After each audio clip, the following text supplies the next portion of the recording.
Сәлем достар, бүгін сіздерге танымал болған Цезарь салатының өте оңай және дәмді жасалу жолын көрсететін боламын. Алдымен тауықтың төс етін жұқалап, өте жұқа осылай турап аламыз.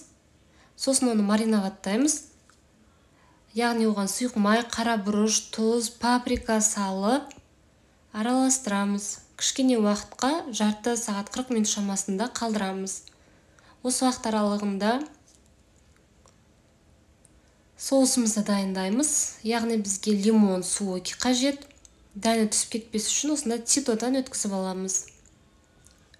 Оның үстіне майонез, көз мөлшерімен барлығы менде. Сосын бір кіші бөлік чеснок. Жақсылап араластырамыз. Ал енді сізде черри қызанағы болса тіпті жақсы, болмаса жай қызанақты қолданамыз. Яғни осылай бөліктерге бөліп, ішіндегі суын, етті бөлігін алып тастаймыз.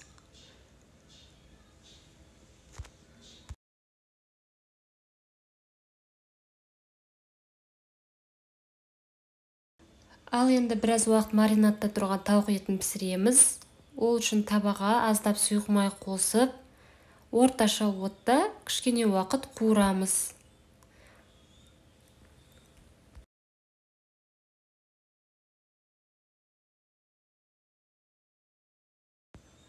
Сосын жай отқа қойып, бетін жауып пісіруге қалдырамыз. Арасында бір рет араластырып тұрамыз. Ал енді пекин жапырақтарын жуып, осылай бөліктерге бөліп аламыз.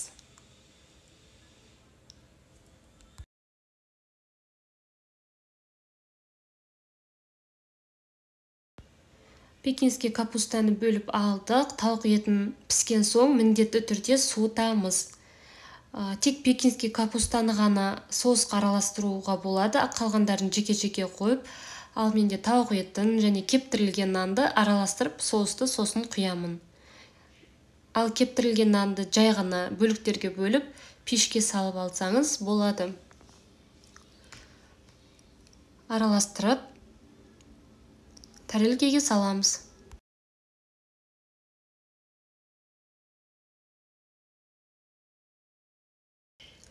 Бетіне қайнатылған жұмыртқаларды және қызанағымызды қойып шығамыз.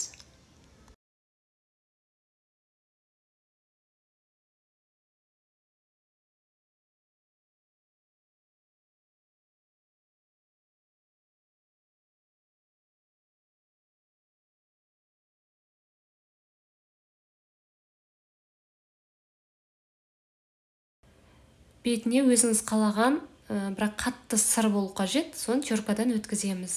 Міне өте дәмді, астарыңыз дәмді болсын, міндетті түрде жасап көріңіздер.